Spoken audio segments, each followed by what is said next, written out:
ketemu lagi di jam pelajaran yang kedua, yaitu pelajaran fisika kelas 8. Sekarang Misasa akan membahas tentang prinsip bidang miring, penerapan dan manfaat dalam kehidupan sehari-hari. Disimak ya. Siapa nih di antara kamu yang suka jalan-jalan ke puncak? Nah, pernah nggak sih kamu memperhatikan saat akan ke puncak, mobil atau bus yang kamu tumpangi berjalan mengikuti lintasan yang meliuk-liuk mengitari pegunungan. Pemandangannya indah juga kan. Nah, rute perjalanan di pegunungan meliuk-liuk seperti ular. Ternyata lintasan yang meliuk-liuk itu pada dasarnya mengikuti prinsip bidang miring loh. Kenapa harus begitu ya? Kenapa nggak dibuat lurus aja biar cepet sampai? Penasaran nih? Kita langsung aja yuk simak. Penerapan prinsip bidang miring. Nah, ternyata banyak diterapkan dalam kegiatan sehari-hari. Contohnya pada pembuatan tangga ya di rumah kamu yang bertingkat-tingkat atau berkelok-kelok. Pembuatan jalan yang meliuk-liuk di daerah pegunungan, terus penggunaan papan yang dimiringkan saat ingin menaikkan atau menurunkan benda yang berat kepada yang maksudnya kalau kita mau memindahkan di mobil ya.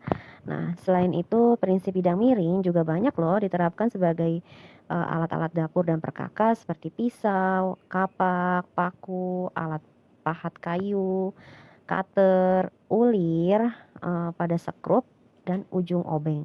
Wah, nggak nyangka ya ternyata banyak banget loh yang berada di sekitar kita yang menggunakan prinsip bidang miring.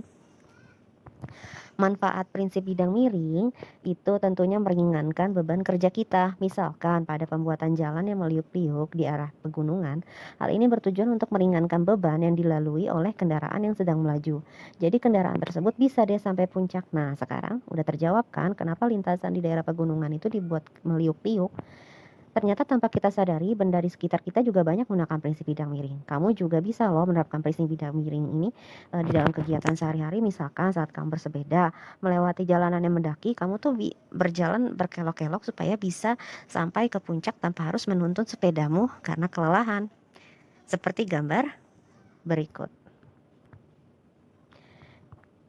Pengertian bidang miring. Apa sih bidang miring itu? Bidang miring, kalau misalkan ada yang jawab, Miss, bidang yang miring, itu betul, tapi nggak cuma itu aja, kurang lengkap aja ya. Nah, kalau definisi lengkapnya itu bidang miring adalah suatu lintasan yang memiliki kemiringan tertentu dan membentuk sudut terhadap permukaan mendatarnya. Coba perhatikan gambar di bawah ini. Nah, itu jarak yang putus-putus itu disebut panjang bidang miring. Nah, sementara gaya yang diberikan untuk mendorong atau menurunkan itu adalah F. Bendanya itu yang warna ungu memiliki berat benda. Nah, yang antara papan itu dengan jarak di bawah itu adalah tinggi bidang miring. Sementara yang ada simbol 0 dicoret di tengah-tengahnya itu adalah besar sudut. Bidang miring juga termasuk salah satu jenis pesawat sederhana loh. Ayo, ada yang masih ingat nggak apa pesawat sederhana? Nah, kita bahas tentang rumus bidang miring. Pada bidang miring, kita bahas menghitung gaya yang kita keluarkan dengan menggunakan rumus F sama dengan W dikali H dibagi S. Dengan F adalah gaya yang diberikan, W adalah berat benda, H adalah tinggi benda miring, dan S panjang bidang miring. Berdasarkan rumus di atas, kita jadi bisa tahu nih kalau gaya akan berbanding lurus dengan tinggi bidang miring. Semakin landai bidang miring tersebut, maka gaya yang dikerjakan akan semakin kecil. Sebaliknya, semakin curam bidang miringnya, maka gaya yang dikerjakan akan semakin besar. Rumus keuntungan mekanis bidang miring. Selain kita bisa menghitung gaya dengan rumus bidang miring, kita juga bisa mengetahui keuntungan mekanisnya. Keuntungan mekanis ini adalah sebuah angka yang menunjukkan berapa kali sih pesawat sederhana dapat menggandakan gaya. Nah, caranya dapat kamu lihat pada rumus di bawah ini. Keuntungan mekanis sama dengan panjang bidang miring dibagi tinggi. Atau bisa juga berat benda dibagi gaya.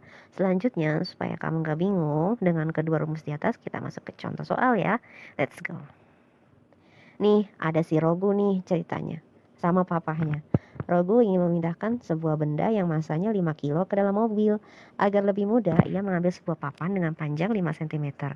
Kemudian ia sandarkan di atas bak mobil dengan ketinggian 100 cm dari atas tanah. Berapa gaya yang dikerjakan Rogu untuk memindahkan beban tersebut dan berapa keuntungan mekanisnya? Nah, kan diketahui panjang papannya kan 5 meter. Selalu periksa ya, jika satuan panjang papannya dengan tinggi miringnya sudah sama. Nah, terus karena satuan tinggi bidang miringnya masih dalam sentimeter, kita ubah dulu ke dalam meter. Kan tadi tinggi bidang miringnya itu berapa? 100 cm. 100 cm sama aja 1 meter. Massa benda sama dengan 5 kilo, ya kan? Udah deh, kita dapet. Nah, jadi kita ubah dulu massa bendanya menjadi berat benda. Berat benda sama dengan massa benda dikali percepatan gravitasi. 5 kilo dikali 10 meter per sekon sama dengan 50 newton. Berapa gaya yang dikerjakan oleh Rogu? Berarti tinggal rumusnya. F sama dengan W dikali H dibagi S. Tadi W-nya 50 newton dikali 1 meter dibagi 5 menghasilkan 10 newton. Jadi gaya yang dikerjakan Rogu untuk memindahkan beban tersebut sebesar 10 newton.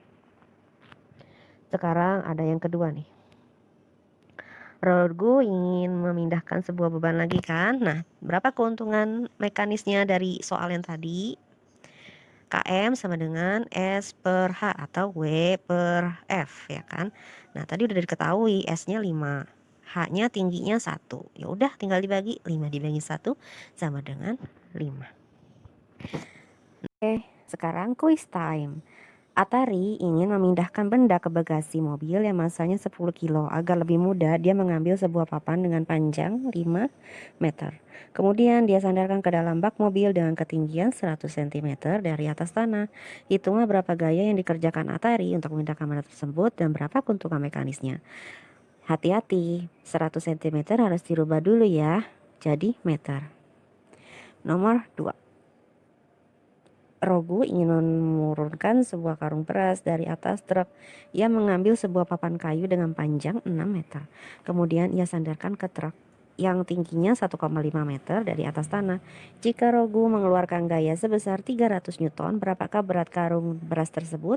Hitunglah keuntungan mekanis bidang miring tersebut dengan gravitasi 10 meter per sekon kuadrat. Selamat mengerjakan.